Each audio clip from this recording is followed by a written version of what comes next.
அவன் ஒரு மாடு வாங்கிட்டு இருப்பான். ஆண்டவரே அந்த மாடு நல்லா இருக்கு, அந்த மாடு என்ன கிடைக்கணும் ஆண்டவரே. ஜெபம் அது அவன் மாடு. அவன் மாடு எப்படி உனக்கு கிடைக்கும்? அல்லேலூயா. அவன் கார் எப்படி உனக்கு கிடைக்கும்? அது இச்சை தானே. அது அவன் வீடு உனக்கு எப்படி உனக்கு கிடைக்கும்? ஜெபம் பண்ணியும் இச்சையை நிறைவேற்றபடி தவறா ஜெபம் பண்றதுனால கிடைக்க மாட்டேங்குது. அல்லேலூயா. நல்ல கவனிக்க. விளக்கை அணைக்க சாத்தான் பல வழியில வருகிறான். அருமையான கர்த்தருடைய பிள்ளைகளை, எந்த வழியில சாத்தான் வருகிறான் என்று கவனித்து விளக்கு அணையாமல் நாம் பார்த்துக் கொள்ள வேண்டும். சவுல் ராஜாவுடைய விளக்கு அணைஞ்சு போச்சு. பெருமை அவருக்குள்ள வந்துச்சு. சவுல் ராஜா இஸ்ரவேலுக்கு முதல் ராஜாவே சவுல் ராஜா தான். பெருமை வந்ததுனால விளக்கு அணைஞ்சு போச்சு. சாத்தான் உள்ள வந்துட்டான். சாமுவேல் தீர்க்கதரிசிய, தேவனுடைய ஊழியக்காரனை வார்த்தையை அலட்சியம் பண்ணினார். யாரு? சவுல் ராஜா ஊழியக்காராகி சாமுவேலை பேச்சதான் கேட்கணும். நீ என்ன எனக்கு சொல்றது? சாமுவேல் தீர்க்கதரிசிய வார்த்தையை அலட்சியம் பண்ணி, அல்லேலூயா, அலட்சியம் பண்ணதால அவர் சொன்னார், அமலேக்கியரை நீ அழிச்சு கொள்ளணும். அழிச்சாச்சு. அவங்க ஆடு மாடெல்லாம் சுட்டரிச்சிருந்தாரு. இவர் சுட்டரிக்காம கொண்டு வந்து அடைச்சு வச்சிருக்கிறாரு. கடவுளுக்கு பலியிட போறேன். கடவுளுக்கு தானே பலியிட போறேன். பக்தி தான். காணிக்கை தானே கொடுக்க போறேன்.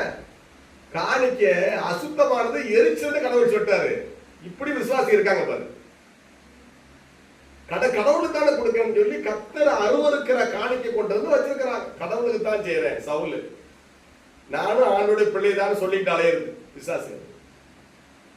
கடவுள் வார்த்தைக்கு கீழ்ப்படியாம அமலேக்கியர் ஆடு மாடுகள்லாம் கொண்டு வந்து கர்த்தருக்கு பலியிட வச்சிருக்கேன்னு சாமுவேல்ட்ட சொல்றாரு இவர். சரி, அமலேக்கிய ராஜாவை கொல்லணும்னு சாமுவேல் ஆண்டவர் சொல்லிக்கிறாரு. அவனே கொல்லாம வச்சிருக்கிறான். அல்லேலூயா. அவனோட சிநேகம் சவுலுக்கு. எவன் துன்மார்க்கனோ அவனோட சிநேகம். என்னைக்கு துன்மார்க்கனோட சிநேகம் நமக்கு வருகிறதோ அப்பவே தேவனை விட்டு நம்ம விலகிட்டோம். துன்மார்க்கனோடு நம்ம சிநேகம் இருக்கும் போது தேவனை விட்டு நம்ம விலகிட்டோம். அமலேக்கியனை கொல்லு.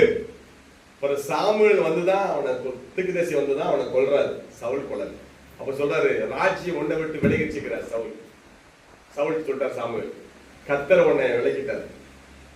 அல்லேலூயா. அப்புறம் அழுகிறாரு. சாமுவேல் காலை பிடிச்சு கெச்ச போது அழுது போது சக்கு சாமுவேல் சாம்பல் கிழிஞ்சிச்சு. அப்ப பாக்குற சாமுவேல் சொல்றாரு, இந்த சாணியை கிழிஞ்சது போல கர்த்தர் ராஜ்யத்தை கிழித்து போடுவார் போட்டார். அவ்வளவுதான். விளக்கு அணைஞ்சு போச்சு. முதல் ராஜா சவுல். பிசாசு உள்ள வந்துச்சு. அல்லேலூயா. கர்த்தருக்கு ஸ்தோத்திரம். கர்த்தருக்கு கீழ்ப்படியுங்க.